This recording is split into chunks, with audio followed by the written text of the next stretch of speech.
considérant le marketing du luxe. Donc, le luxe est devenu le secteur le plus prolifique de notre génération.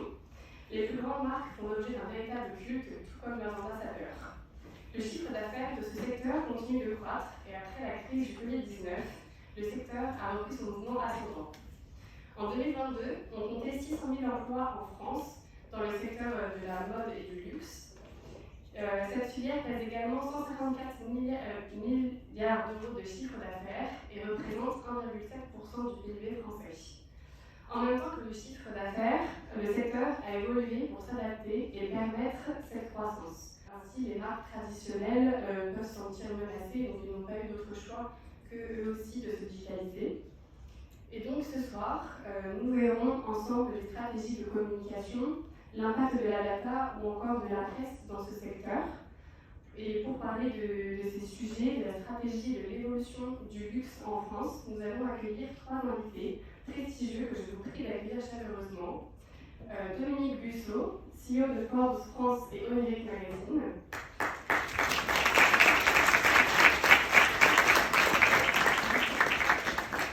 Une alumnie du Master LC2, Bérénice Boucher, chef de projet communication chez Hermès. Et Estelle Riachi, performance et data manager chez Longchamp. Donc à vous trois, vous représentez toutes les facettes d'une stratégie marketing d'une grande maison de luxe et nous allons essayer de répondre ensemble durant cette conférence à ces questions. Et pour cela, je vous prie également d'accueillir Nicolas Pubelier qui va animer cette conférence.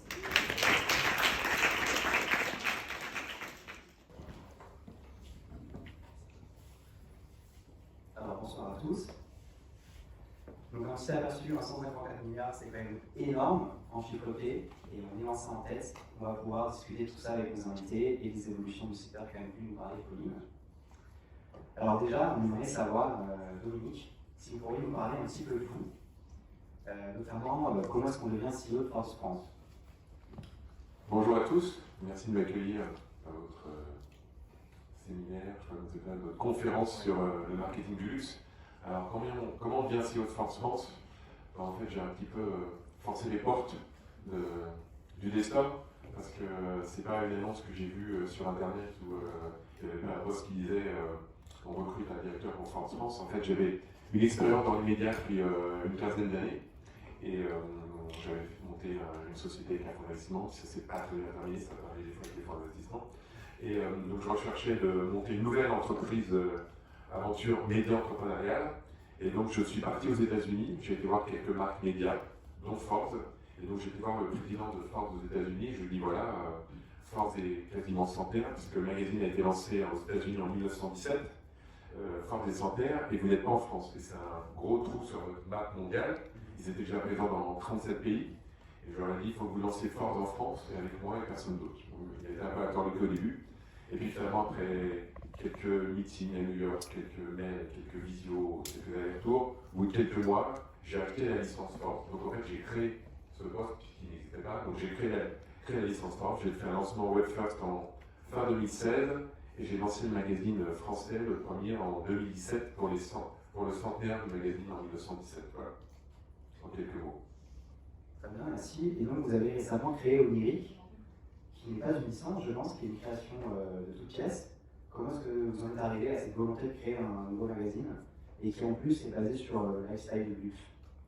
Alors effectivement, au bout de 5 ans d'avoir lancé Forbes en France, quand on a lancé Forbes, on a mis en centrale une rubrique luxe et lifestyle, à peu près 10 ou 15 pages, parce que notre lectorat d'entrepreneurs avait une certaine appétence pour le luxe et le lifestyle, et on était de plus en plus sollicités pour en faire plus, par les agents de relations presse, par les lecteurs qui disaient bien les escapades, les voyages, quand on allait interviewer les gens du luxe. Sauf que Forbes, à la base, c'est un magazine sur l'entrepreneuriat, sur la réussite entrepreneuriale, et il fallait faire en sorte que Forbes devienne un magazine lifestyle. Donc je me suis dit, autant créer un magazine de toutes pièces, sachant que, comme on a pu voir le chiffre au-dessus avec les 150 milliards de chiffre d'affaires, la France, et pour moi, je pense que je suis resté à la France, est le berceau du luxe dans le monde. L'artisanat, on a les plus belles boîtes du monde du luxe, on a la personne la plus riche au monde, qui est Bernard Arnault, qui est patron du groupe LVMH, on a Kering, on a la famille Hermès, n'est-ce pas? On passe les meilleurs. Donc, en fait, la France étant le berceau de luxe, je me suis dit, s'il y a un magazine qui parle de luxe, de mode et de lifestyle à haut niveau, il fallait que ça soit un magazine qui soit d'origine française, lancé par un Français, et pas une vulgaire réplique d'un import d'un magazine US qui arrive en France, qui n'a pas pour moi la légitimité sur le marché français pour parler de luxe. Donc, lancement d'Oniric, création de toutes pièces, on a brainstormé avec les équipes, on a trouvé ce nom. Vous savez ce que ça veut dire, Oniric? Dites-le nous. La réponse, Oniric, ça veut dire c'est un rêve inaccessible. Et donc avec Oniric, on a décidé de rendre accessible l'inaccessible. On ouvre des portes de lieux incroyables, on interviewe des gens qui sont très difficilement accessibles, etc., etc. Donc on a créé cette marque, et puis donc on a lancé Oniric à peu près 8-9 mois, donc fin juin l'année dernière. On a déjà 2 numéros, il y a le deuxième exemplaire qui est posé là, vous pouvez vous le passer et le feuilleter. Et voilà, donc on a voulu un magazine à la fois sur le fond et la forme qui soit unique. Donc sur le fond, on parle de luxe, donc de mode, d'art et de volupté avec un S. Et on a voulu également ce magazine sur le lit, puisque c'est un magazine qui s'adresse autant aux hommes qu'aux femmes. Alors que dans la presse luxe haut de gamme, c'est soit des magazines féminins, soit des magazines masculins. Donc voilà, on a lancé, on a fait 2 numéros et c'est un trimestriel comme les Forbes en France. Très bien. Et alors, on a affiché quelques programmes de force et quelques photos qui, je pense, sont très représentatives du lancement de l'Oniric. Comment est-ce qu'on en arrive à lancer un nouveau magazine? Est-ce que c'est pas très compliqué d'arriver à se positionner, ou est-ce que c'est grâce à votre positionnement qui découle aussi d'une analyse forte de votre secteur qu'au final vous arrivez à trouver votre cible? Alors, pour lancer un nouveau magazine, surtout en 2023-2022, c'est très compliqué, parce que tout le monde se dit qu'il faut aller sur le digital et il faut abandonner le print. Alors moi je suis pas d'accord, parce que pour ceux qui vont entre les mains en ce moment, vous allez voir que je parlais du fond, mais aussi ce que j'appelle la forme. C'est un magazine qui pèse 770 grammes, qui a une couverture de 400 grammes, les pages intérieures font 135 grammes. Tout ça pour décrire, parce que ce qui est important, quand il y a le luxe a ses codes, et il faut que ça soit quelque chose de qualitatif, il faut que ça soit un écrin pour les marques. C'est comme pour le digital. Au début, les marques digitales, les marques de luxe n'osaient pas aller sur le digital parce que c'était un peu trop brouillon. Et aujourd'hui, si les marques de luxe m'accompagnent sur Oniric, c'est parce que j'ai réussi à faire un écran, donc c'est faire un book magazine qui soit très qualitatif. Alors, effectivement, c'est compliqué. Tout le monde a dit faut pas y aller, tu n'y arriveras pas, même en interne. Mais non, Dominique, c'est pas une bonne idée, on va tout planter, on va tout laisser la figure de la société, il faut pas faire ça. Mais si on va y arriver, alors, il faut avouer que le fait d'avoir lancé Forbes 5 ans avant, et dire qu'Oniric est lancé par l'éditeur de Forbes, ça a une certaine légitimité. Le fait que dans le cadre de Forbes, j'interviewe les grands patrons du luxe. Donc l'année dernière, j'ai interviewé, il est chez Louis Vuitton, j'ai interviewé Pietro Beccari, qui est le président de Dior. Ça nous permet d'être légitime et de pouvoir aller un peu de l'avant, et puis de ne pas de sortir nulle part. Si je n'avais pas Forbes, j'aurais lancé Oniric dans nulle part, je pense que ça aurait été un peu plus compliqué. Donc là, effectivement, on a fait ça. Alors Forbes, je peux voir que vous montrez en haut une couverture où on voit les 40 femmes Forbes. C'est aussi une spécificité de Forbes en France. Quand j'ai lancé Forbes il y a 5 ans, j'ai décidé de chaque année, sur 4 numéros, il y a un numéro entièrement dédié à l'entrepreneuriat féminin. Et on a décidé d'en faire un palmarès, et chaque année, il y a un appel à candidature qui démarre dans un mois. Vous pouvez candidater, mesdames. Et donc, après, il y a un jury, et on retient 40 femmes chaque année entrepreneurs. C'est le numéro qui sort fin juin, début juillet. C'est ce qui aussi fait la renommée de Forbes dans le monde, c'est les palmarès. Alors à la base, on parle du classement des milliardaires, et c'est surtout sur les palmarès dont les Search Inversary qui a été lancé aussi il y a 15 ans. Je ne sais pas si vous connaissez là, vous pouvez tous vous postuler, vous êtes tous moins de 30 ans, j'imagine, dans la salle. Donc en fait, c'est le fait que chaque jeune de moins de 30 ans peut postuler s'il a une idée, s'il a monté une société, s'il est innovant dans la société pour laquelle il travaille, s'il fait de l'entrepreneuriat. Et après, pareil, on a plusieurs centaines de candidatures, il y a un jury qui réduit ça à 30 personnes. Est-ce qu'il y a un contrôle de la part des US sur votre travail, ou est-ce que vous êtes totalement indépendant? Alors, il y a une charte éditoriale à respecter, c'est-à-dire que j'ai un cahier des charges où je dois parler de choses positives dans l'entrepreneuriat, sur les différentes thématiques, ça peut être immobilier, banque, finance, luxe, marketing et autres. Mais le magazine, il est produit en France, et il reçoit le magazine une fois qu'il est en kiosque. Donc il n'y a aucun contrôle. Pour la partie magazine print, tout ce qui est dans le magazine que vous avez sous les yeux, c'est produit en France. Il n'y a aucune traduction de la version US. Par contre, sur le web, on fait à peu près 15 news par jour. Il y a à peu près 40% des articles qui sont traduits et qui sont intéressants pour le marché français. Très bien. Et alors pour la partie onirique, est-ce que c'est les mêmes équipes qui travaillent du coup sur Orbs et onirique ou est-ce que vous avez des équipes qui sont spécialement sur ce nouveau magazine? Parce que c'est aussi du contenu à prévoir, c'est aussi un autre type d'événement par exemple à suivre ou d'hôtels, de voyages, etc. à faire. Comment ça se passe en interne? Alors, j'ai des équipes, trop combien d'équipes pour tout ce qui est développement web, pour tout ce qui est marketing, tout ce qui est publicité, donc tout ce qui est plutôt back-office. Par contre, tout ce qui est journaliste, j'ai des équipes dédiées sur Ford, des équipes dédiées sur Onirique, donc je vais rester dédié sur l'un et sur l'autre. Alors, il y a quelques journalistes qui sont en commun sur les deux, mais sinon, c'est des équipes dédiées pour les deux magazines qui nous permettent de faire des choses intéressantes. Par exemple, sur Ford, je n'avais pas besoin de styliste. Comme vous pouvez le voir, on fait des shootings. Là, c'est un shooting qui a eu lieu au mois de décembre sur la haute joaillerie. Donc, j'ai des stylistes dédiés dans la haute joaillerie, des photographes de mode spécialisés, etc. etc. Très bien. Et alors sur une question un peu plus anecdotique, vous avez rencontré quand même beaucoup de monde, aussi bien pour faire du relationnel, parce que un magazine c'est du relationnel. Est-ce qu'il y a des gens qui vous ont particulièrement marqué? Est-ce qu'il y a des propos qui vous ont particulièrement plu sur l'impact de la presse ou sur vos projets qui sont louables, comme vous l'avez pu dire, dans un secteur où tout le monde pourrait se dire de base ah non, on ne fait pas prime de nos jours? Alors effectivement, j'ai rencontré un certain nombre de personnalités intéressantes, avec des profils très différents. Alors j'ai eu la chance et l'honneur de pouvoir interviewer un journaliste de se lancer 3 mois auparavant, Bernard Arnault, qui n'accorde pratiquement jamais d'interview. Il l'a fait parce que c'était force, pas du tout parce que c'était moi, mais parce qu'il a la reconnaissance du magazine centenaire. Effectivement, c'est un grand monsieur et il ne rigole pas facilement, on va dire ça, c'est un peu bien.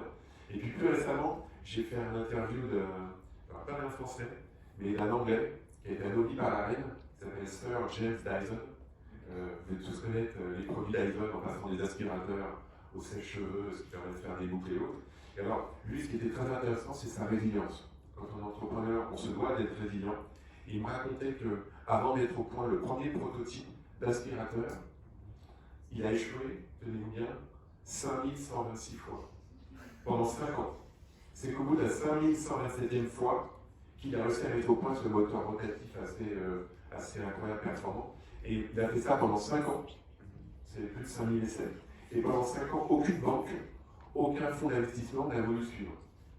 Ce qui fait qu'aujourd'hui, heureusement pour lui, malheureusement pour les autres, il détient à 100% toutes les parts de sa société qui fait un peu plus de 7 milliards de chiffre d'affaires. C'est assez intéressant. C'est quelqu'un qui, pendant 5 ans, il avait femmes et enfants, il a persisté. Il n'a jamais échoué, il a échoué donc 5126 fois. Il a tenu bon. Au bout de la 5127e fois, il a réussi à lancer son prototype d'aspirateur très énorme. Très bien. Et alors, une dernière question, après on passera à vous deux. Comment est-ce qu'on choisit des sujets sur un magazine de lifestyle luxe?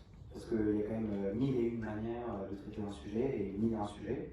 Comment est-ce que vous arrivez à vous dire, ok, pour ce numéro, on va parler de ça, ça, ça? Est-ce que c'est en fonction des opportunités qu'on vous présente ou est-ce que c'est en fonction tout simplement de la saison ou des codes du secteur? Alors, déjà, le magazine n'est pas fait tout seul. J'ai une équipe de journalistes. Il y a à peu près une petite dizaine de journalistes sur Onirique. Donc, on fait une conférence de rédaction dès qu'on a terminé un numéro. On réunit tous les journalistes, on leur demande de venir avec des sujets. Donc, on les écoute. Chacun vient avec 5, 6, 7 sujets. On écoute les sujets avec mon rédacteur en chef. Et on fait un point ensemble avec lui sur on va prendre celui-là, on va faire celui-là. Et bien sûr, on fait également attention aux saisons, parce que la saisonnalité est importante, et également en fonction de ce qui se passe. Et puis aussi, ce qui est important, c'est les rencontres. Quand je suis invité à des conférences, quand j'ai des événements, quand je vais dans des voyages, on rencontre des gens qui, des fois, on a des coups de cœur avec des gens qui disent lui, on va absolument parler de ce qu'il fait, de son profil. Il est atypique, il fait des choses intéressantes, donc c'est un mélange un petit peu tout ça. Très bien, merci. On discutera après pour la partie débat. Alors, moi j'avais juste une mini-question. Vous savez qui sont vos lecteurs ou pas? Sur quel magazine? Alors, on ne les connaît pas tous parce que, pour quelques mots que vous puissiez comprendre, Force, c'est un tirage de 100 000 exemplaires. Il y a 50 000 exemplaires qui sont en kiosque. Donc là, on ne sait pas qui achète le magazine en kiosque. C'est plus compliqué. Et ensuite, on a ceux qui sont abonnés. Et on a après aussi l'endroit où on positionne le magazine de manière qualifiée.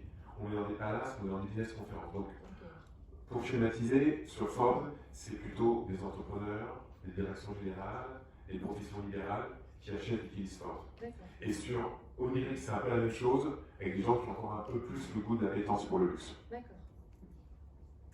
Merci. Alors Estelle, est-ce que tu peux nous parler un peu de toi et je passerai le slide en fonction. Bonjour à toutes et à tous, je suis Estelle Riachi, chef de projet Performance et Data pour la Maison Auchan. J'ai commencé mes études dans une école de commerce où tous les camarades ils s'orientaient plutôt vers la finance, la compta, et il y avait beaucoup moins de personnes qui s'orientaient vers la data. Et je remarquais que d'après mes notes, j'avais pas de très bonnes notes en finance. Donc j'ai très vite compris que ce n'était pas la filière que je devais poursuivre, et du coup de plus en plus je me suis orientée vers la data. Donc j'ai fait une licence plutôt axée marketing et data science. J'ai fait aussi un master en marketing digital et e-commerce. J'ai ensuite commencé ma carrière professionnelle chez Publicis Media en tant qu'account manager pour plusieurs clients, donc il y avait plusieurs problématiques. Donc j'ai commencé plutôt sur des clients qui étaient plus axés performance, donc comme la FNAC ou Pub Télécom, où ils avaient des objectifs qui étaient plus orientés bas de funnel, et d'autres clients donc, de luxe comme Ulysse Nardin pour l'horlogerie, LVMH donc plutôt beauté et maroquinerie prêt-à-porter. J'avais aussi beaucoup de tech. Donc ça m'a permis aussi de voir plusieurs secteurs et plusieurs problématiques, et je devais vraiment adapter mes stratégies par rapport à ces problématiques-là. Ce qui était aussi sympa de travailler en agence, c'était le fait d'être exposé à plusieurs expertises. Donc c'était vraiment des personnes qui étaient très experts dans leur domaine, que ce soit le domaine digital ou dans l'industrie dans laquelle ils travaillaient. Donc si on avait des questions, surtout quand je commençais au tout début de ma carrière, c'était vraiment très facile de s'orienter et de savoir vers qui on pouvait poser nos questions. Donc je pense que c'est un très grand atout de commencer sa carrière en agence média. En tout cas c'était le cas pour moi. J'ai ensuite évolué en tant que consultante digitale, et aujourd'hui je suis chef de projet performance et data, vraiment que d'analyse et de data et d'exploitation de données.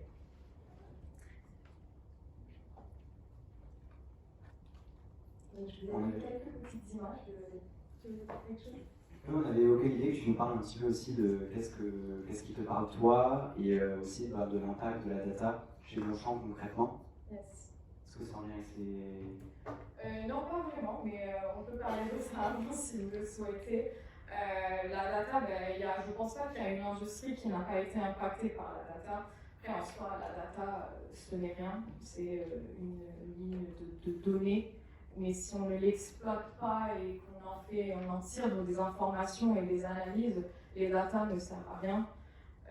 C'est vraiment un travail profond, et au fur et à mesure, je sais qu'il y a quelques-uns d'entre vous qui viennent de débuter en data et qui n'ont pas forcément encore vu et accumulé de l'expérience, mais je sais que pour moi en tout cas, au fur et à mesure, je trouve qu'il y a des réflexes qu'on prend et on arrive à mieux lier les données entre elles, et c'est ce que je fais là au quotidien. Je suis aussi en contact avec des personnes qui ne sont pas forcément dans le domaine de la communication et qui ne vont pas forcément comprendre les KPIs, les indicateurs avec lesquels on travaille tous les jours. Donc mon travail, c'est aussi d'avoir cette pédagogie derrière et de rendre cette data accessible à ces personnes, et de manière simplifiée, on va dire, en faisant des dashboards et de manière à faire des données un peu plus visuelles, parce qu'en soi, des chiffres, c'est pas très beau. Donc c'est vraiment mettre en valeur ces informations, faire des A/B tests, en tirer des conclusions. C'est vraiment au centre de mon activité au quotidien. Et alors concernant ces comme... Donc je vous ai mis un peu les campagnes préférées. Cette campagne-là, c'est la campagne qui est là en ce moment, donc c'est la Spring Summer 2023, qui met en avant le sac Foxtrot, c'est celui-là, le petit rose que vous voyez ici en duo aussi, C'est vraiment le Foxtrot côté bohemian chic, vraiment glamping, été, summer, color, tout cela. Donc c'est plutôt une campagne que je trouve assez sympathique et vraiment vous allez la voir en ce moment un peu partout. Et on a aussi une collaboration avec Fatboy, donc c'est la petite image que vous voyez au-dessus. Je pense que vous connaissez aussi Fatboy, donc c'est un peu l'accessoire indispensable de cet été. D'avoir notre petit Fatboy, que ce soit au bord de la mer ou dans notre jardin. J'ai trouvé que c'était sympa. Et pourquoi j'ai choisi cette collection comme ma préférée personnellement? Je trouve que c'est aussi un accumul d'historique de data que j'ai pu mettre en avant, que ce soit en offline, donc là il y a le print Dominique, et puis il y a le watch ici aussi. Donc c'était vraiment des choix que j'ai pu mieux me positionner, on va dire, que ce soit en digital ou offline. Donc c'est vraiment au bout de 1 an et demi de travail, de récolte de données et d'analyse approfondie qu'on a réussi à lancer une campagne qui pour moi était la meilleure en termes d'exploitation de données. Très bien. Et on va aller vers un deuxième exemple sur le pillage du blé. Yes. Je ne sais pas si les vidéos vont fonctionner. On va essayer quand même. Donc en gros, ce que j'ai aimé aussi les évolutions, c'est aussi ce côté RSE et écologie. Donc si vous vous demandez ce qui se passe avec les fins de rouleau qu'on n'utilise pas quand on fait nos sacs pillage,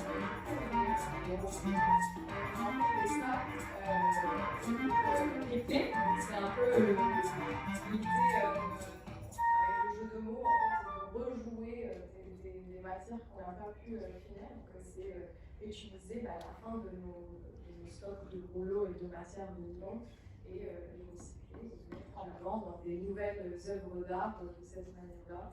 Et c'est vraiment des pièces collectibles parce qu'il n'y en a pas forcément beaucoup. Enfin, c'est vraiment basé sur vraiment le stock qui reste. Soit on a le sac, soit on l'a pas.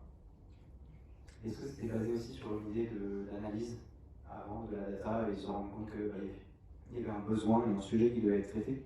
Mais forcément, c'est un sujet qui est de plus en plus abordé, que ce soit dans la com ou dans les sujets de tous les jours, sur le côté plus écologique. C'est quelque chose qu'on voit en tendance.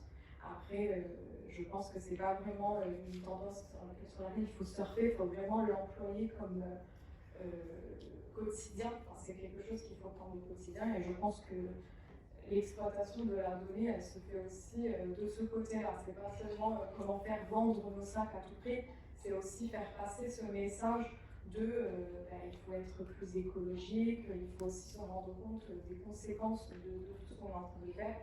Et enfin, la communication, ça va aussi nous aider à faire passer des messages de cette manière-là.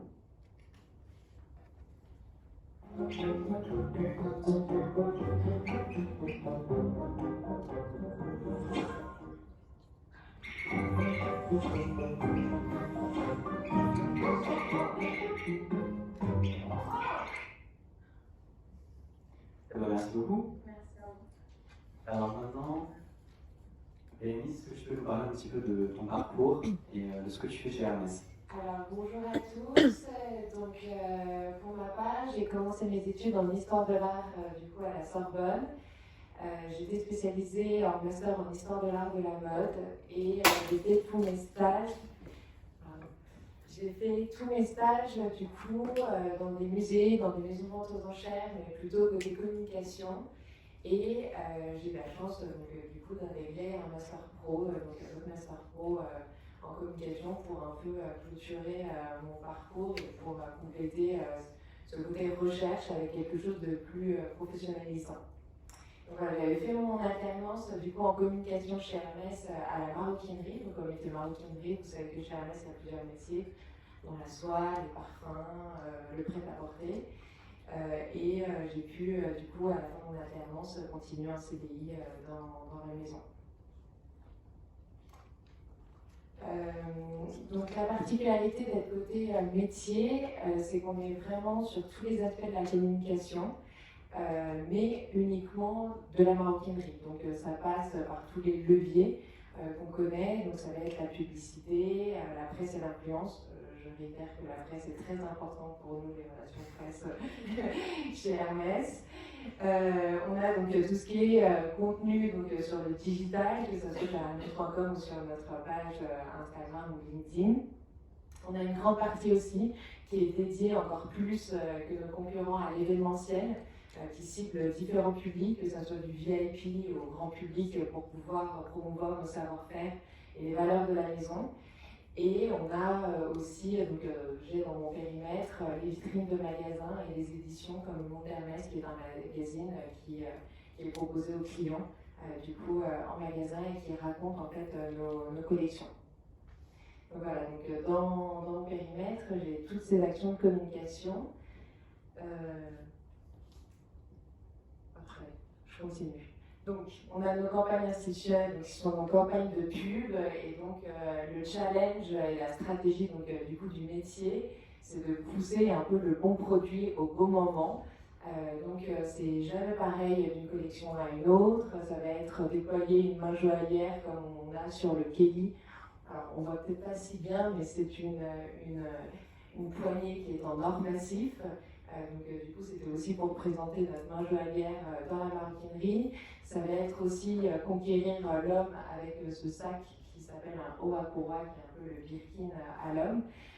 Donc voilà, c'est en lien avec le thème de l'année, comment pousser notre sac pour faire rêver du coup nos acheteurs ou futurs acheteurs. Et j'avais mis juste une petite vidéo du coup de notre campagne qui était sous le thème de la légèreté.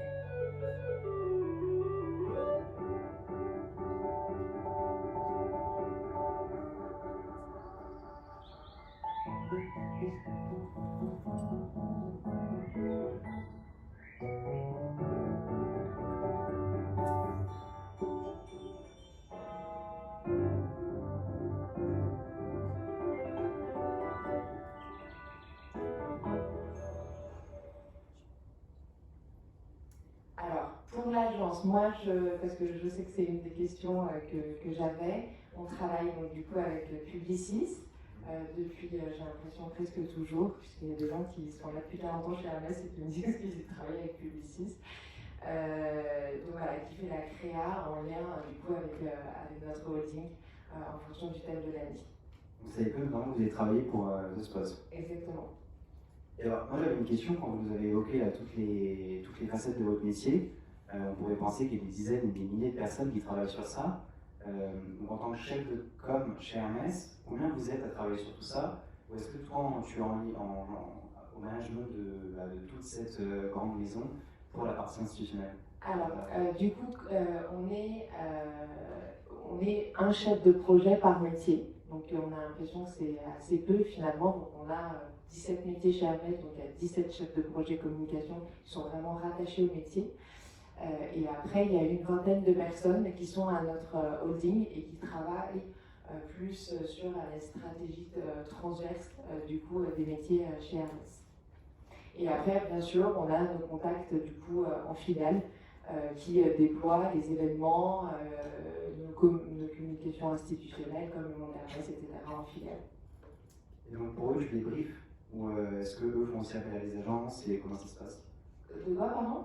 Donc, par exemple, toi tu vas avoir une idée sur par exemple le thème de l'année. Oui. Est-ce que tu vas briefer les filiales sur l'action qu'ils doivent mettre en place? Ou est-ce que c'est toi qui l'as créé sur la filiale? Exactement.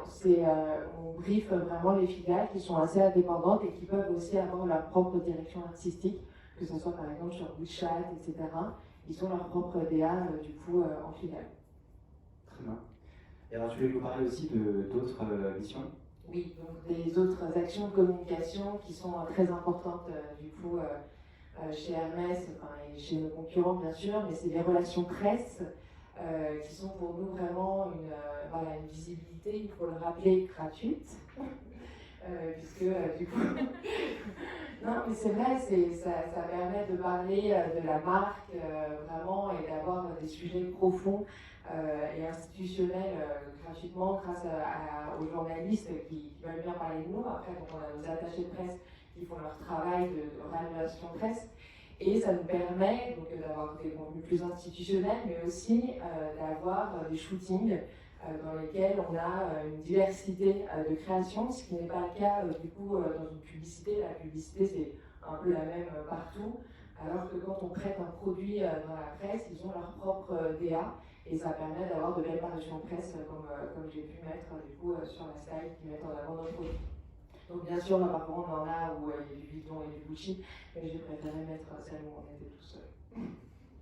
Très bien. Vous avez déjà travaillé ensemble ou pas encore? Bon, on a déjà eu bien sûr des articles dans Forbes, après nous, pas nous directement ensemble, mais ouais. Et du coup, c'est un peu dans le même sujet, c'est finalement les relations presse. Les relations presse sont diversifiées aussi avec les relations qu'on a avec nos influenceurs. Et la particularité de la maison, c'est qu'on prête des sacs à des influenceurs, mais on ne les paye pas, contrairement à Chanel, Vuitton ou encore Gucci, qui ne prêtent pas, qui donnent ou qui offrent ou qui rémunèrent du coup leurs influenceurs. Ça, c'est une volonté de la maison. Est-ce que c'est pour garder ce côté luxe? Je pense qu'il y a plusieurs choses. Déjà, en termes de production, on ne peut pas se permettre de gifter alors que finalement nos clients n'arrivent même pas à pouvoir s'acheter des emblématiques, par exemple. Et après, c'est vraiment une volonté de la maison de se dire qu'un produit Hermès n'est pas donné par sa valeur, du coup, à des influenceurs. Très bien. Et bien après, il y avait d'autres sujets. Donc, la maison Hermès, donc, comme je disais, on a aussi une volonté de déployer plusieurs événements. On a vraiment un gros budget qui est consacré à l'événementiel, qui permet aussi de toucher différents publics. Donc, par exemple, à gauche, on a un événement qui s'appelle Backstage with Hermès. C'est l'idée de présenter tous les savoir-faire du pays à nos VIP. Donc, on a 5 VIP qui sont invités en magasin et qui découvrent les savoir-faire du sac et après qui s'essaient à leur tour à la couture scellée. Donc l'idée c'est vraiment de présenter nos emblématiques, nos savoir-faire, rappeler aussi notre légitimité du modèle artisanal qui est particulier du coup à la maison. Et puis après on a des événements qui sont plus grand public comme Hermès in the Making. On aura un cette année à Strasbourg, il y en a eu beaucoup à l'international ces dernières années. Qui mettent en avant donc, du coup, les différents savoir-faire de la maison. Donc, on a des artisans de la soie, de la joaillerie, de l'horlogerie. Et donc, pour ma part, j'ai des artisans qui partent et qui présentent du coup comment faire un kéli et la réparation, du coup, vraiment en grand public et qui peuvent discuter avec n'importe quel visiteur qui a envie d'en connaître plus sur la maison.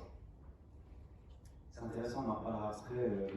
Ça rend aussi le produit plus accessible et surtout ça montre aussi l'intérieur de la maison et c'est sûrement un des vecteurs aussi pour la digitalisation des maisons de luxe. Bien sûr. Ça, on en reparlera après. Bien sûr. Et il y a aussi eu, l'événementiel a toujours été important chez Hermès, mais je pense qu'après le Covid, il y a eu une vraie stratégie aussi de recréer du lien avec nos VIP et aussi le grand public pour vraiment avoir toujours ce côté humain qui est important dans la maison. Donc j'avais quelques photos à la Hermès in the Making, si vous avez l'occasion d'aller voir à Strasbourg, c'est avec grand plaisir. Et voilà, et pour continuer, on a des événements qui sont aussi autour de nos sacs. Donc là, c'était plutôt savoir-faire. Et là, c'est plutôt nos histoires, le storytelling. Donc du coup, avec un événement où j'avais mis une petite vidéo après que vous verrez, qui s'appelle Cliff-Taking, qui est vraiment pour nos journalistes, nos influenceurs, nos VIP, qui, grâce à 10 salles de nos emblématiques, font découvrir du coup la diversité de nos créations et l'inspiration de nos sacs. Et on a un événement plus institutionnel qui s'appelle Hermès Héritage, qui est vraiment pour les marchés moins matures, on va dire, qui n'ont pas vraiment connaissance que Hermès a presque 200 ans et qui permet de présenter du coup nos pièces historiques en lien avec nos pièces plus contemporaines. Et on montrera la vidéo rapidement.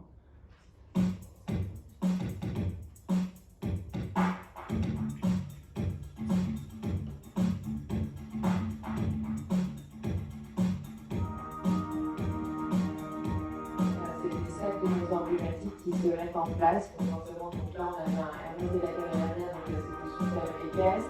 On a sa cuve qui fait référence du coup au cosmos. Le Birkin qui a été le fruit d'une rencontre entre James Birkin et Jean-Louis Dumas dans un avion.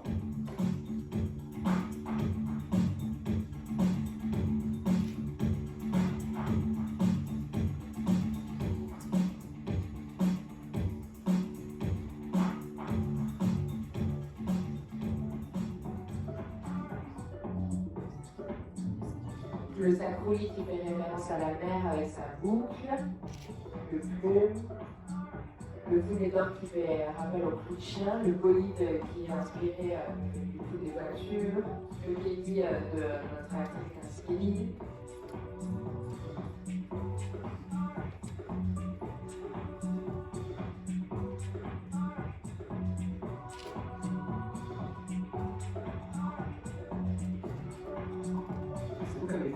De ça. Oui, c'est nous vraiment, on a poussé pour avoir un événement donc, du coup VIP. Et après, donc, du coup, c'est la création d'Hermès qui nous ont proposé un événement.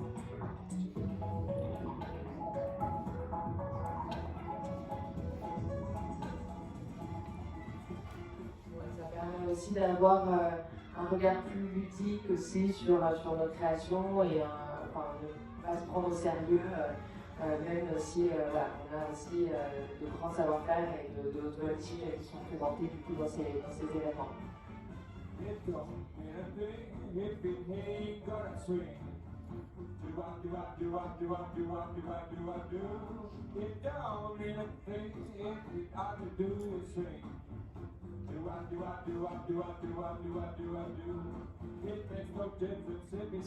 C'est un pays asiatique, hein, je pense que ça s'est déroulé. Ouais, c'est un pays asiatique, donc on l'a fait à Taïwan, en Chine, à Hong Kong, à Dubaï, et on a un site ici, enfin c'est à confirmer, mais il y aura peut-être en 2024 du coup à Paris.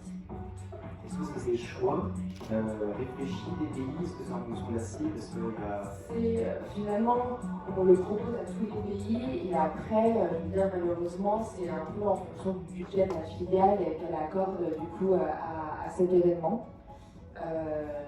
Donc voilà, c'est la filiale, si elle a aussi d'autres événements à promouvoir, voilà, en fonction aussi de ses besoins, elle choisit là où elle a envie de mettre aussi son budget. Très bien, merci. Alors maintenant, on va passer sur une partie un peu plus débat. Donc n'hésitez pas à interagir entre vous, à vous poser des questions, à rebondir sur ce qu'on va traiter.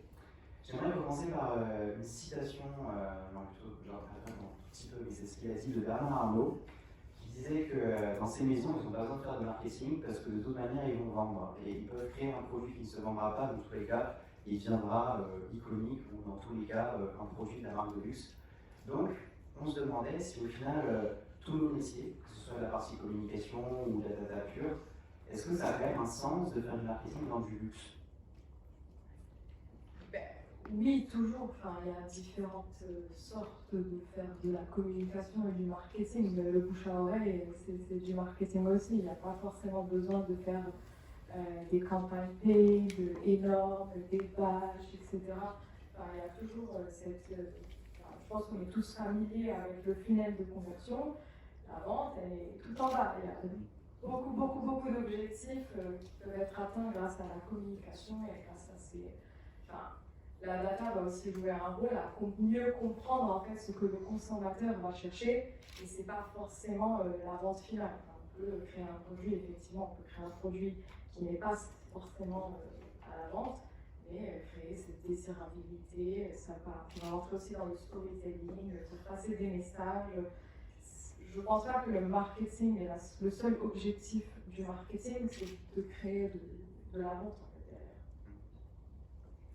Alors, moi, pour ma part, je ne sais pas dans quel contexte il a dit ça, mais ça fait écho au fait que finalement, en tout cas chez Hermès, il n'y a pas de créations qui sont faites pour vendre. C'est vraiment les créatifs, le studio, on leur laisse libre cours à leur imagination, à leur création, ce qui permet d'avoir aussi des sacs très forts qui sortent et c'est pas, on ne grille pas le studio en disant voilà, il faut que tu nous sortes un sac qui marche bien. Donc je ne sais pas si Bernard Arnault le disait aussi peut-être dans ce sens, dans la liberté aussi de création que finalement... C'était plutôt ça, il s'adressait à des étudiants. Et c'est une vidéo sur TikTok, donc ça montre aussi l'impact des réseaux sociaux aussi pour la transmission d'un message, d'une personnalité. Et c'est sûr que dans le luxe, on n'a pas besoin de créer un sac parce qu'on s'est rendu compte que le rose fonctionnait, vous êtes à l'origine des tendances. Donc techniquement, c'est vous qui avez créé après toutes les stratégies marketing des autres sociétés. Après, voilà, je nuancerais en tout cas en interne, on a quand même par exemple la petite maroquinerie. Nécessairement, on avait, voilà, il y a même à peine 10 ans, des portefeuilles qui étaient longs, où on mettait nos chéquiers, nos billets, etc. Maintenant, on se transforme plus vers des études téléphones, etc. Donc, je pense que, mine de rien, la création, parfois, est aussi influencée par nos nouveaux modes de vie. Et ça, on le voit, je trouve, quand on voit un portefeuille d'il y a 20 ans à aujourd'hui, on a juste le petit porte-carte et on n'a plus le porte-monnaie qu'on avait de l'époque. Je pense que c'est quelque chose où dans la presse vous l'avez vraiment vu, ces évolutions de produits aussi et d'adaptation au marché, notamment voilà, faire des codes de téléphone, c'est des choses qui à l'époque n'étaient pas pensables.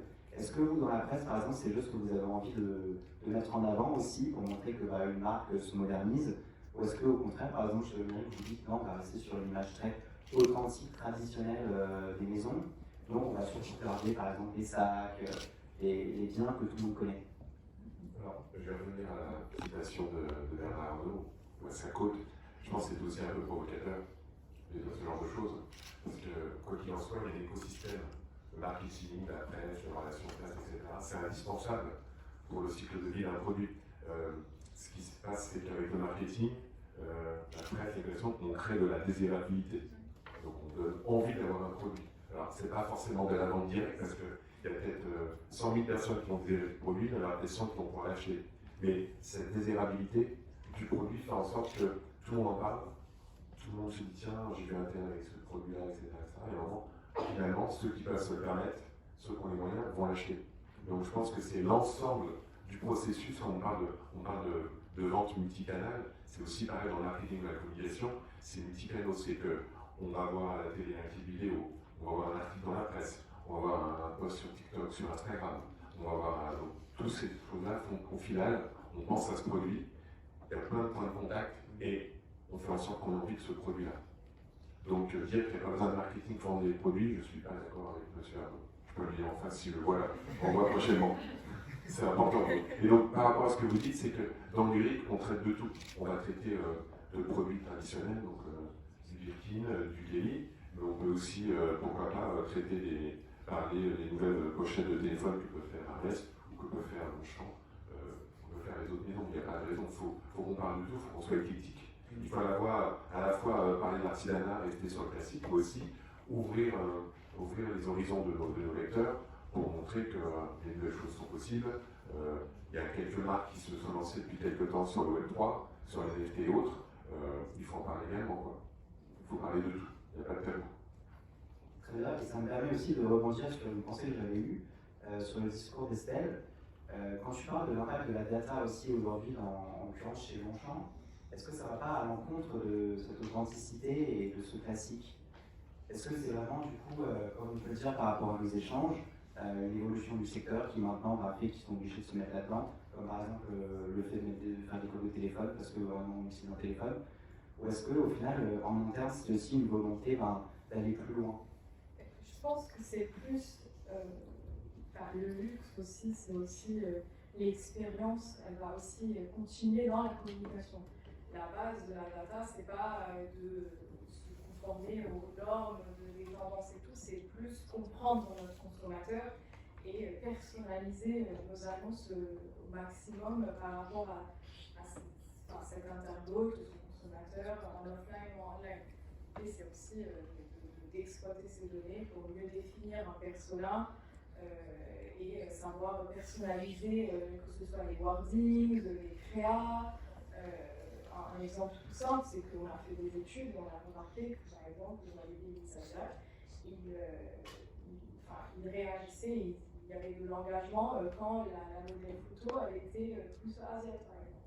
Ça c'est quelque chose qu'on a remarqué grâce à la data et c'est quelque chose qu'au fur et à mesure on essaye de mettre en place et de personnaliser cette expérience de luxe, que ce soit en boutique, en com, sur le site web. C'est vraiment accompagner notre consommateur de A à Z et qu'on soit le plus authentique à notre marque, mais et vraiment cibler les personnes qui réagissent par rapport à ça. Bérénice, d'ailleurs, est-ce qu'il y a un lien entre ton travail et un côté data qui pourrait te dire, en l'occurrence sur cet exemple, eh ben tiens, on s'est rendu compte que ça fonctionne plus avec des modèles asiatiques? Alors, pardon, merci. Alors oui, bien sûr, finalement, Hermès sort une collection et après, bien sûr, grâce à la data, on a pu aussi affiner finalement les envies de chaque filiale qui sont complètement différentes, que ce soit aussi sur nous on n'a pas dégelé, mais sur la pièce finalement. Donc oui, c'est très intéressant. Après, on a cette particularité chez Hermès de pas trop affiner pour vraiment laisser libre à la création. C'est de se dire on ne fait pas des collections qui seraient plus intéressantes pour l'Asie ou pour les US, etc. Très bien.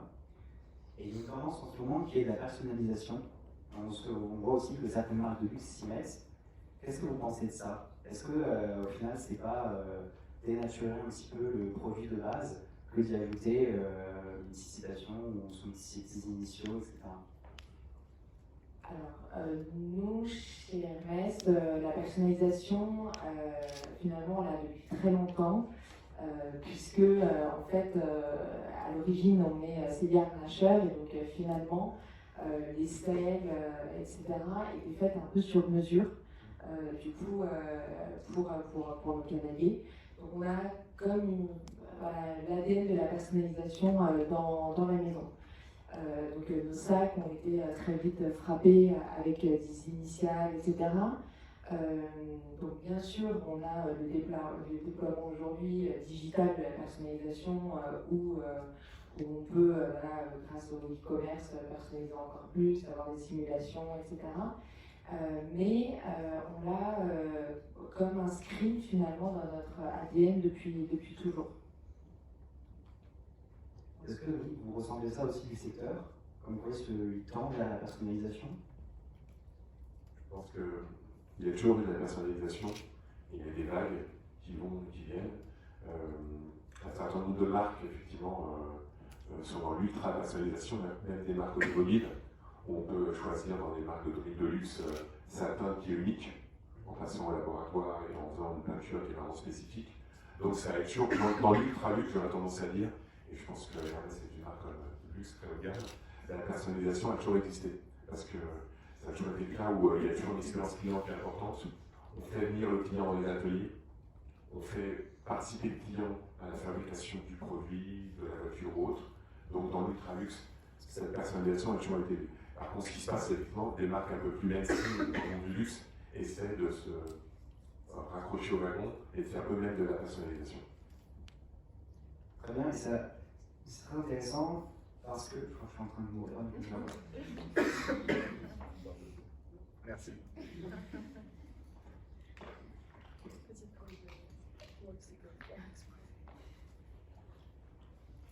C'est intéressant parce qu'on voulait aborder le sujet des DNVB, donc des nouvelles marques qui se disent aussi luxe et qui, elles, sont nées grâce au digital.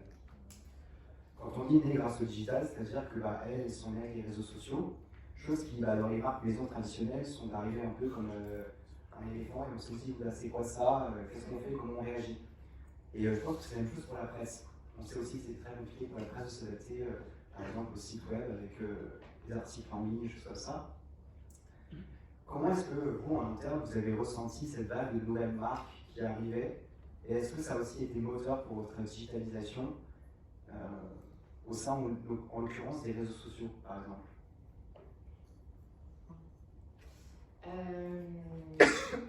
Alors, je ne veux pas dire qu'on est encore précurseur, mais Hermès a été quand même précurseur parce que ça a été une des premières maisons de luxe à faire un site vendeur sur le digital.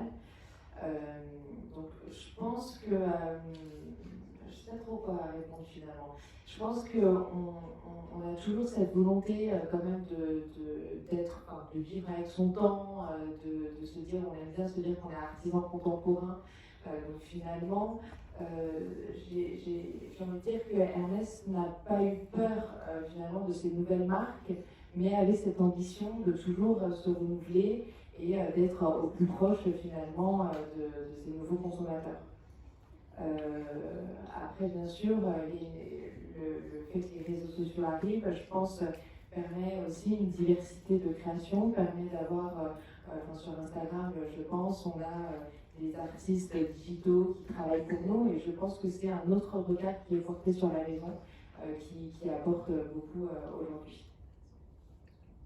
Donc effectivement, sur la partie média, moi, je me souviens qu'il y a une vingtaine d'années, les blogs naissaient aux États-Unis et en France, et tous les journalistes avaient peur, les compétents, qu'est-ce qui va se passer. Et moi à l'époque, je me suis dit, au lieu de lutter contre ces phénomènes-là, autant s'associer. À l'époque, je travaillais dans un groupe de presse informatique, on avait décidé de prendre en licence un blog américain qui s'appelle Gizmodo, et on avait lancé en France et en Europe Gizmodo. Donc le même groupe de presse avait sous son escarcelle à la fois de la presse traditionnelle, des sites internet et un blog. Parce qu'en fait, il faut prendre le meilleur de tout. C'est-à-dire que les influenceurs, il y a du bon et du mauvais.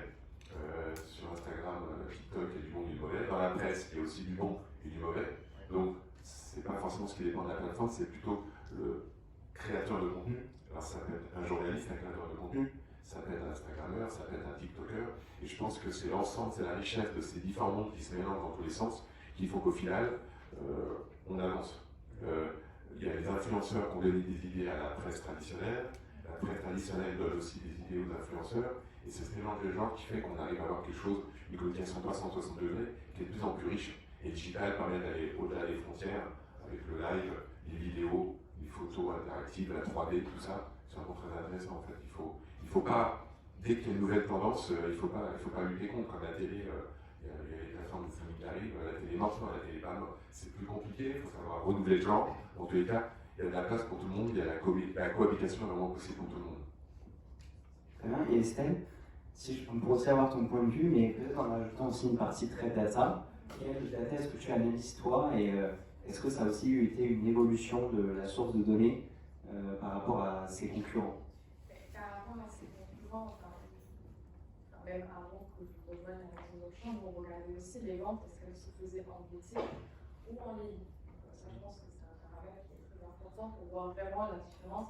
Et ce qu'on a remarqué, c'est que malgré tout, les achats se faisaient beaucoup en physique. Les gens, ils aiment avoir cette expérience d'aller en boutique, de toucher le produit, de se projeter avec le sac. C'est pas non plus des achats qui sont faibles. Enfin, c'est vraiment un achat, c'est des investissements. Donc, du coup, forcément, les achats, ils se font toujours, mais beaucoup plus en boutique. Le footfall, il grandit toujours en boutique.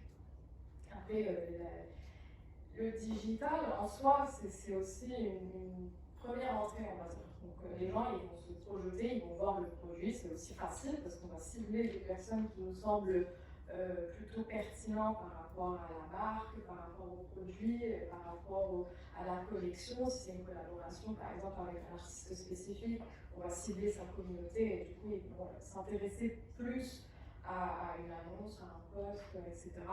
Mais on va creuser un peu plus. Il y a aussi cette idée de DDA, donc Data Driven Attribute Models, donc qui va nous aider aussi à évaluer l'importance de chaque pilier dans la communication, que ce soit earned, owned ou paid, et on va mieux comprendre en fait le poids de chaque pilier dans cette idéologie en fait, que ce soit offline, online, digital, only, etc. Mais en soi, pour des maisons de luxe qui sont là depuis très très longtemps, on ne peut pas leur enlever ce côté physique. Les gens, ils aiment venir voir et essayer le produit et discuter avec les sales associates. C'est quelque chose qui va rester, je pense, et il restera pendant très longtemps, malgré le fait qu'il y a du digital qui prend de plus en plus son ampleur.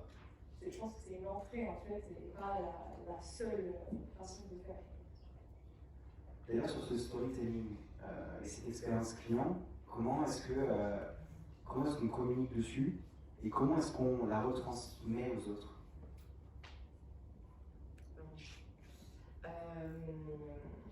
Par les différents canaux, je pense que le storytelling est très important pour vraiment rappeler notre légitimité, rappeler aussi nos savoir-faire, l'histoire de la maison. Et je pense qu'il y a une grande partie, en tout cas chez Hermès, grâce à l'événementiel et aux relations presse, qui permettent du coup de véhiculer ce storytelling et faire du lien avec notre communauté. Je pense que c'est principalement du coup nos deux canaux de communication. Est-ce qu'il évolue ce storytelling? On parle de chaque année d'un thème, par exemple, chez Hermès. Qui c'est qui le détermine? C'est la direction artistique du coup qui le détermine. Et le thème est forcément en rapport avec Hermès. Et oui, Hermès, bien sûr, se diversifie au fil du temps. Donc le storytelling change aussi. Et on a aussi de nouveaux territoires qui sont, enfin, comme je disais, aujourd'hui on lance une valise, etc. On a toujours de nouveaux territoires qui permettent aussi d'enrichir ce storytelling et l'histoire de la maison. Donc chaque année, c'est un peu, ok, on repart d'une page blanche, qu'est-ce qu'on crée? Ou est-ce qu'il y a quand même une continuité? Il y a une page blanche, et il y a aussi la continuité de nos emblématiques, d'avoir de nouvelles animations, de comment les rendre plus contemporains, plus adaptés aussi finalement au mode de vie.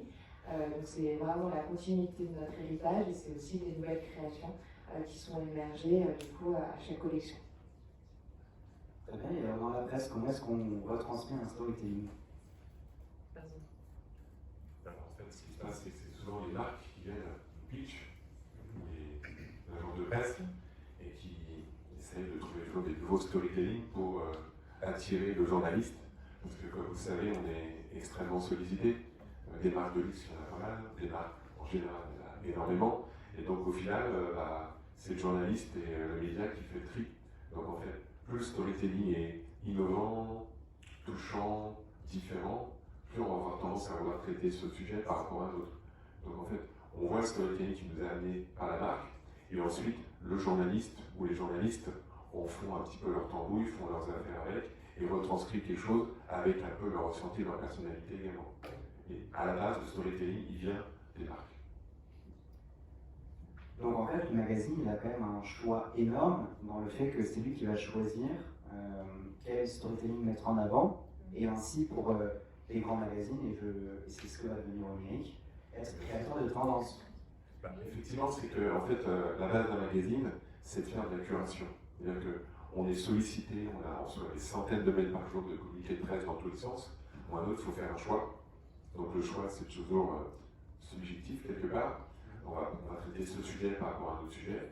Et puis la manière dont on va faire le choix va permettre de définir des tendances sur le magazine. Et si les tendances ont bien été dessinées et qu'ensuite ces tendances sont suivies par le grand public, effectivement, on peut dire que le magazine est créateur de tendances. Et c'est ce qui fait que les grands magazines qui sont reconnus, c'est des magazines qui ont été audacieux, innovants. Et puis je vous invite à aller, Margot elle va sourire, je vous invite à lire le prochain numéro Oniric qui va sortir début avril. On va faire un shooting qui va être assez décapant, un shooting de mode qui va être assez décapant. Et on espère qu'on va un peu dépoussiérer certaines tendances au niveau shooting dans le monde de la haute joaillerie, pour rien dire de plus. Très bien. Et alors, au niveau de la data chez Longchamp, est-ce qu'il y a un impact aussi de vos analyses sur ce storytelling? Est-ce qu'on va vous briefer sur OK, on aimerait analyser ça? Parce que l'année prochaine, on aimerait plus axer notre communication sur ça. En fait, il y a notre savoir-faire, notre idéologie de base, notre dynamisme, l'énergie, la fille parisienne, etc. Donc ça, c'est un fil rouge et c'est what we run, quoi que la collection soit mise en avant. Après, moi, mon rôle, c'est aussi de peut-être challenger le storytelling de la collection qui va arriver. américanisé à la statistique qui va vraiment set de ton, on va dire, et va dire que, ok, cette campagne-là, par exemple là, c'est du glamping, ça va être la mer, on va être sur des tendances plus colorées, etc. Enfin, ça va être plus bohémien chic et tout. Mon rôle, c'est aussi de dire que, par exemple, ça ne doit pas du tout marcher, par exemple. Ça, cette créa, je pense qu'elle ne va pas du tout fonctionner dans ce cadre-là parce que tel critère, elles ne vont pas le faire parce qu'on a vu, grâce aux tendances et de toutes les données qu'on a récoltées, que ça ne va pas forcément fonctionner, ça ne va pas être au top de la performance, mais plutôt aller dans cette direction-là qui est toujours en corrélation avec les guidelines de base qui sont en fil rouge sur les années, sur toutes les années. En fait, la data va aider aussi à orienter les messages qu'on veut faire passer à travers le marketing. Est-ce que par exemple chez Forbes, la data c'est très important pour vous? Est-ce que vous l'analysez souvent ou pour le moment, vu que c'est un média, vous arrivez encore à vous en défaire? Alors, la data, c'est surtout utilisé pour nous sur la partie digitale. Sur le site Force.fr, le site Force.fr a à peu près 2 millions de visiteurs uniques par mois. Et on collecte de la data, et puis on sait qu'il y a des cookies qui sont un petit peu mis sur l'ensemble des marqueurs des différents sites, qui permet aussi de suivre l'audience du site. Et effectivement, on collecte de la data, et la data permet de savoir qu'est-ce que les internautes aiment comme type de lecture, quels sont les types, est-ce que c'est des hommes, est-ce que c'est des femmes, est-ce que c'est des jeunes, des moins jeunes, c'est des à Paris, c'est des en province, est-ce qu'ils sont à l'étranger. Effectivement, la data peut avoir un impact sur le contenu éditorial, même s'il faut faire très attention à ça. Il ne faut pas uniquement dicter le contenu éditorial sur la data. On ne fait pas un site uniquement basé sur la data, il faut qu'il y ait aussi une application humaine. Donc il faut qu'il y ait un juste équilibre entre ce que la data nous apprend et ce qu'après le rédacteur en chef, tel qu'il a son propre ressenti, peut vouloir mettre en avant comme type de contenu. Parce que si on analyse uniquement la data, tous les sites vont se retrouver avec exactement la même chose, il y aura le même contenu. Parce que le comportement des personnes globalement reste le même. Donc il faut pouvoir faire très attention à ça et savoir un peu se détacher de la data et garder ce côté personnalisé humain, filtre humain, curation humaine qui fait que chaque site est différent et chaque média a sa propre ADN. Exactement, enfin, je rejoins ce que tu disais. En fait, c'est aussi, si on voulait que analyser la data, les intelligences artificielles, ils peuvent le faire pour nous. C'est très facile. Tu alimentes l'intelligence artificielle, tu sors une analyse, mais il y a aussi le flair humain et l'expérience qu'on accumule au fil des années, ça aide aussi à mieux analyser. La data, ce n'est rien. La data, c'est une série de chiffres, c'est un fichier Excel, ce n'est rien. C'est ce qu'on en fait derrière qui va valoriser cette data. C'est l'analyse, comment on interprète cette data, qu'est-ce qu'on va mettre comme action en place, quels sont les A/B tests que je peux faire pour mieux comprendre ce qui se passe. Et même en offline, il y a moins de data, mais il y a toujours des data. Il y a des contacts, il y a le nombre de circulation, il y a toutes ces choses-là qu'on peut avoir aussi et les exploiter. Le digital, forcément, ça va nous donner beaucoup plus d'indicateurs, mais c'est corrélé aussi avec tous les médias, que ce soit offline ou online, qui va nous permettre de mieux comprendre ces données. Comme vous l'avez dit, l'humain a effectivement une place encore très importante dans tous ces métiers-là. Mais l'humain, il est aussi de plus en plus informé, a aussi de plus en plus une opinion sur des sujets et il attend aussi que les marques évoluent, notamment sur les raisons, sur les questions environnementales et sociales. Comment est-ce que ça se traduit dans les marques de luxe, dans les maisons de luxe, pour intégrer ces deux grands pans aujourd'hui de la société? En tout cas, à la Kimberly chez Hermès, Le replay et les exemples qu'on a pu voir. oui, attends, pardon, qu'est-ce que tu as dit? Ah oui, on a pu voir l'exemple. On a pu voir l'exemple des sacs, par exemple, qui sont faits à partir des chutes. Oui, ah oui, pardon. Ouais. Oui. Est-ce que c'est des exemples comme ça, du coup, sur le produit que vous avez travaillé, ou est-ce que c'est plus sur l'aspect Alors, oui, bien sûr, il y a toujours ce challenge d'avoir l'optimisation de la matière, sur nos créations. C'est aussi la RSE, c'est aussi un ancrage territorial, c'est que toutes nos maroquineries sont en France et puis emploient des artisans du coup, français, que les pots viennent d'Europe, donc déjà c'est important de le dire, voilà, d'avoir cet ancrage qui est territorial, qui est cher à Hermès, et de contribuer aussi à l'artisanat français. Après, nécessairement, on a aussi cette grande chance chez Hermès de se dire oui, un sac, nécessairement, ça pollue, mais c'est un objet qui ne se jette pas. Donc déjà, on ne crée pas finalement de déchets avec notre consommation. Finalement, quand on achète un sac, ça se transmet de mère en fille. Donc voilà. Après, nécessairement, de s'ouvrir aussi à de nouvelles créations, comme Longchamp, on n'a pas encore fait aujourd'hui, mais c'est dans les réflexions stratégiques de la maison pour pouvoir avoir une approche encore plus RSE dans nos créations.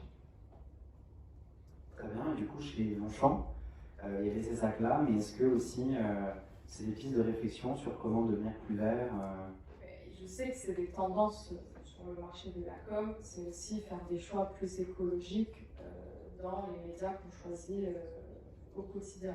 Par exemple, est-ce que ça va se traduire par des campagnes plus ponctuelles? Est-ce qu'on va plus avantager le digital ou le offline, sachant que le digital, ça pollue aussi beaucoup? Est-ce qu'on va ajouter un indicateur de récolte de données qui est l'impact écologique de chaque campagne? Ça, aujourd'hui, je ne sais pas encore comment ça va se traduire. Je sais qu'il y a les agences médias qui se penchent beaucoup sur ce sujet-là. Par exemple, Publicis Média, ils ne font plus de campagne d'affichage sauvage. Donc ça, c'est des petits posters que vous voyez un peu partout. Est-ce que c'est un indice écologique énorme? Ça pollue énormément. C'est aussi les régies qui sont de plus en plus conscients par rapport à ça et le côté plus RSE, et donc du coup ils proposent des solutions plus écologiques. Je sais que nous on utilise des plateformes où il y a des fonctions plus écolo, donc c'est des choses bien sûr à prendre en compte de plus en plus. Je pense qu'en print aussi vous avez le même souci, c'est pas vraiment un souci, au contraire c'est quelque chose qu'il faut s'adapter aujourd'hui à demain. Donc c'est des choses qu'aujourd'hui on prend en compte de plus en plus. Il y a des campagnes, nous, de notre côté, qu'on fait, là, ça fait depuis 2021 qu'on a chaque année une campagne un peu plus RSE. Donc là, c'était la campagne Liquet. Avant ça, on avait la campagne Le Village Green. Donc oui, c'est des prises de parole qui nous permettent aussi de faire passer ce message, qui n'est pas forcément lié à la vente. C'est aussi de montrer que le luxe, c'est aussi RSE, c'est aussi écologique. Et on est là aussi par rapport à ça. C'est aussi des produits qui sont très durables, c'est aussi des produits qui vont rester très très longtemps. Mais dans la com, c'est aussi un sujet qui prend de plus en plus d'ampleur. Pour compléter, c'est aussi, nous, la réparation a finalement toujours existé. C'est vrai que d'un point de vue stratégique, on a cette volonté d'avoir une prise de parole encore plus forte sur la réparation. Et en physique, d'ouvrir de plus en plus d'ateliers de réparation qui permettent du coup de ne pas pousser finalement à la consommation, mais d'entretenir les sacs qui ont été achetés. Et avant d'arriver au print, est-ce que vous avez tous les deux soit une expérience en agence, soit des connaissances des agences, via votre maison de travail? Est-ce que vous avez l'impression que les maisons sont à l'initiative de ces nouveaux engagements, ou est-ce que ce sont les agences qui, elles, vont proposer ces nouveaux engagements? Il y a une synergie entre les deux. J'avoue que c'est un peu des deux côtés. L'agence, elle va vraiment être force de proposition sur les nouveautés de la com sur le marché. Je ne sais pas, ça va être, par exemple, au lieu de faire du OH classique, on va faire du DOH, éteindre les LED à partir d'une certaine heure, etc. Donc c'est vraiment eux, ils vont être force de proposition. Et les maisons aussi, ils vont communiquer. Enfin, c'est des collections comme le Village Clé. Il y avait Chloé aussi qui ont mis en avant leur collection qui était très de matière recyclée. C'est aussi des deux côtés en fait. On va s'alimenter et créer cette synergie et une corrélation entre les idées et les échanges de ce côté-là. Franchement, elle a tout dit. Non, mais je pense que vraiment c'est des deux côtés. Bien sûr, je veux dire, notre agence nous apporte beaucoup aussi sur comment déployer en termes de communication. Et nous, je pense qu'on les nourrit aussi avec nos actions qui sont mises en place. Et pour les relations presse et pour le magazine, je te laisse prendre la parole, mais c'est aussi nous, avec le Monde Hermès, les éditions internes, on a aussi un peu ce retour en arrière de se dire le digital, finalement, il y a un moment où on a voulu que tout soit digitalisé, et là aussi aujourd'hui se dire ça pollue beaucoup et on revient aussi à de beaux objets, à de belles éditions qui permet aussi de faire qu'on est moins souvent sur nos ordinateurs et nos portables qui nécessairement polluent encore plus que le print. Très bien. Et alors notamment au niveau du magazine et du journalisme en général, comment est-ce qu'on est là à refléter ces tendances-là et pour éviter de tomber dans un greenwashing, parce qu'on peut croire un storytelling, le mettre en avant et au final que ce soit quelque chose de faux. C'est aussi votre responsabilité et légitimité en tant que média de nous apporter cela. Alors effectivement, le mot c'est la responsabilité. On a une responsabilité qui est très importante, c'est soit de montrer du doigt ce qui ne va pas, ce qui ne doit pas être fait, mais surtout, parce que moi j'aime toujours travailler dans le positivisme, c'est de montrer les bons exemples, les bons cas d'école. L'année dernière, alors là c'est venu effectivement par l'agence de relations presse qui m'a présenté une société française qui est quasiment leader dans le monde, qui s'appelle Ecopel. Je ne sais pas si ça vous parle. C'est une société qui fait de la fausse fourrure. Comme vous le savez, maintenant la fourrure c'est plus trop à la mode, n'est-ce pas? Et c'est une société qui met en place de la fausse fourrure, où on peut, de couleurs différentes, on peut vraiment se tromper, penser que c'est la vraie fourrure. Et donc je pense que ça va dans un sens qui est important par rapport à tout ce qui est la sauvegarde d'animaux et autres. Et donc c'est à nous, je l'ai interviewé, je lui ai dit 4 pages dans Forbes, parce que je pense que c'est important de monter par exemple, et de faire du lobbying en la sorte. Certains groupes de luxe ont décidé de ne plus du tout faire de la fourrure animale, et de passer vraiment à la fourrure, la fausse fourrure. Et donc je pense que c'est important, et c'est la responsabilité d'un groupe média ou d'un magazine, de pousser et de faire du lobbying pour faire prendre conscience à la fois aux marques, à la fois aux lecteurs, vers ce quoi il faut tendre. Alors effectivement, il faut faire attention au brainwashing, parce qu'il y a des marques qui vont venir nous voir avec un beau storytelling, on a fait ci, on a fait ça, on a mis en place dans la société, il faut un peu décrypter et voir au-delà des lignes, au-delà du storytelling, de la belle histoire qui est racontée, soit par la marque, soit par son agent de presse, pour ne pas tomber dans le panneau. Donc ça, c'est aussi l'expérience du journaliste, qui a une belle expérience, qui est capable de faire son enquête, qui est capable de traiter son sujet, pour ne pas se faire avoir à la première belle histoire. Très bien. Merci à vous trois. Moi, j'en ai fini pour mes questions. Mais est-ce qu'il y a des questions dans la salle? Oui. Alors, on a parlé d'adaptation par rapport à tout ce qui est un peu tendance éco-responsable, nécessité d'être éco-responsable.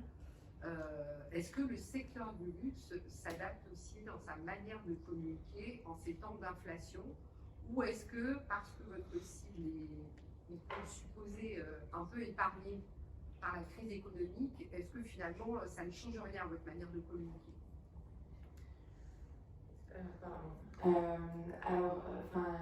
Je dirais pas, là, pour être honnête, là, l'inflation pas tellement, mais c'est depuis finalement le Covid où parfois, alors bien sûr, il y a des créations, comme je disais, il y a la marge joaillière, des choses excessivement chères, etc., qu'on essaie finalement de communiquer par parcimonie pour justement aussi être respectueux, comme vous dites, de l'environnement dans lequel on vit.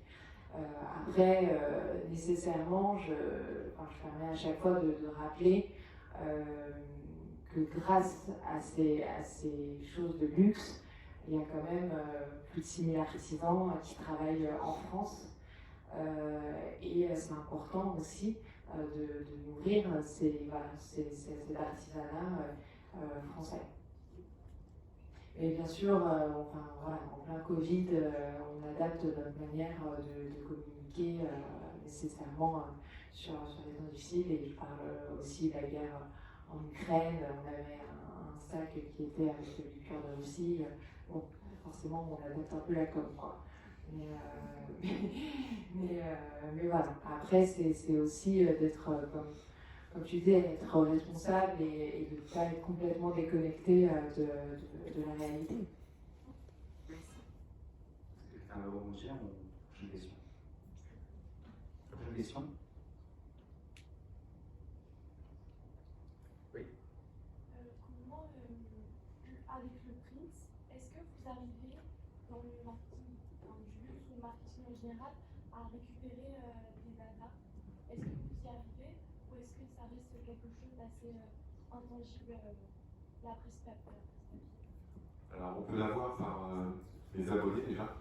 On sait qui est abonné, on a pas mal d'informations sur les abonnés. On parle aussi d'informations sur la vente en kiosque parce qu'on sait où les magasins ont été achetés. Oui. En fait, pardon, c'était plus en termes de publicité, en fait, des marques de luxe dans des magazines. Ah, alors là, effectivement, c'est souvent les marques de luxe se mettent dans les magazines print pour être associés à un contenu qu'ils considèrent comme étant en adéquation avec leurs valeurs. Effectivement, c'est très compliqué dans le print de savoir combien de personnes a vu la publicité, quels ont été les call to action qui s'en sont suivis, alors que sur le digital, c'est fait lourd. Donc c'est beaucoup plus compliqué. Donc, je dirais que les marques de luxe font de la publicité pour s'associer à des images, à des valeurs, à des contenus qu'ils considèrent comme étant dans leur ADN complètement. Mais de là à dire qu'on puisse retirer beaucoup de data, effectivement, c'est beaucoup plus compliqué. Merci. Quelqu'un veut rebondir? Non. Est-ce qu'il y a une autre question? Moi, j'ai une deuxième question, ce sera la dernière. Vous avez commencé à aborder un petit peu le sujet, Estelle Riachi, tout à l'heure, dans votre métier de data scientist. Ce côté un peu éco-responsable, le fait d'avoir une certaine responsabilité. C'est un métier que je connais relativement bien parce que j'évolue au milieu de ces data scientists. Est-ce que vous êtes aujourd'hui plus force de proposition sur peut-être identifier les données, la quantité de données à collecter ou pas, parce qu'on sait que certaines entreprises achètent énormément de données sans savoir encore comment elles vont les traiter, sauf que ça a un poids. Est-ce que vous êtes justement force de proposition sur ce sujet-là ou pas encore?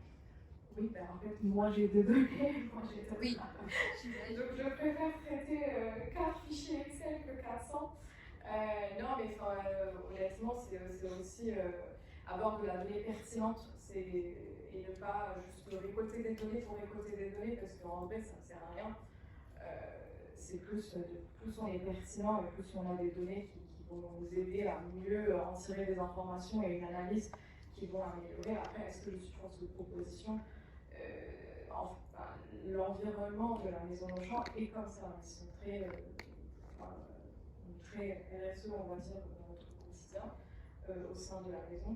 Mais grâce à Publicis aussi, qui nous nourrit avec les données qu'on a besoin, on n'a pas forcément besoin d'aller chercher plus et avoir ce côté un peu moins écologique, entre guillemets. On n'a pas besoin d'acheter des données juste pour acheter des données et ne pas en tirer des informations. On va se baser principalement sur les historiques de campagne. Bien sûr, il y a des indicateurs qui vont nous intéresser plus que d'autres. Donc, pourquoi est-ce que je mettrai en avant les autres indicateurs? Oui, c'est un peu aussi en collaboration avec notre agence média, qui eux entrent en collaboration avec des régies qui vont aider à mieux structurer ce côté-là. Non, on n'a pas. Je ne récolte pas des données. Non, j'imagine, mais je voulais savoir si vous aviez constaté, ces 3, 4, 5 dernières années, une évolution plutôt à la baisse de la quantité de données collectées pour réduire son empreinte carbone aussi sur cette item-là, en fait. Oui, tout à fait. Enfin, moi, je l'ai remarqué surtout quand j'étais en agence média. Donc, j'ai commencé en 2017. Et en 2017, c'était vraiment il nous faut un reporting quotidien, hebdomadaire, mensuel. Donc, du coup, oui, bah, c'est énorme. Okay. Comme traitement de données. Et du coup, bah, oui, l'empreinte écologique, elle augmente très rapidement. Il y a aussi beaucoup d'outils qui sont à notre disposition, qui nous aident aussi à améliorer ces échanges-là, au lieu d'envoyer des Excel et tout.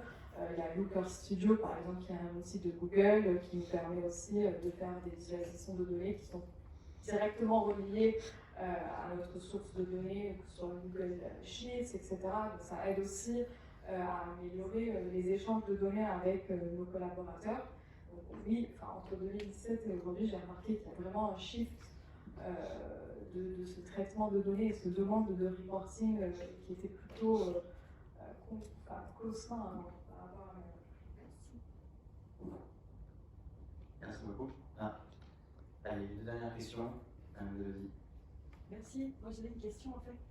Il y a des marques qui travaillent sur l'éco-conception, qui travaillent sur l'augmentation de la durée de vie des produits, qui les mettent qui vont dans l'économie circulaire, etc. Et il y en a qui vont encore un cran, on n'est pas dans le domaine du luxe, mais des marques comme Patagonia qui incitent les consommateurs à ne pas acheter des produits si on n'en a pas besoin, donc réfléchir sur la question des besoins. Comment est-ce qu'on peut se positionner par rapport à ça quand on est dans le luxe? Parce que vous parliez tout à l'heure de créer de la désirabilité. Et est-ce que créer de la désirabilité, finalement, c'est compatible avec une logique de durabilité?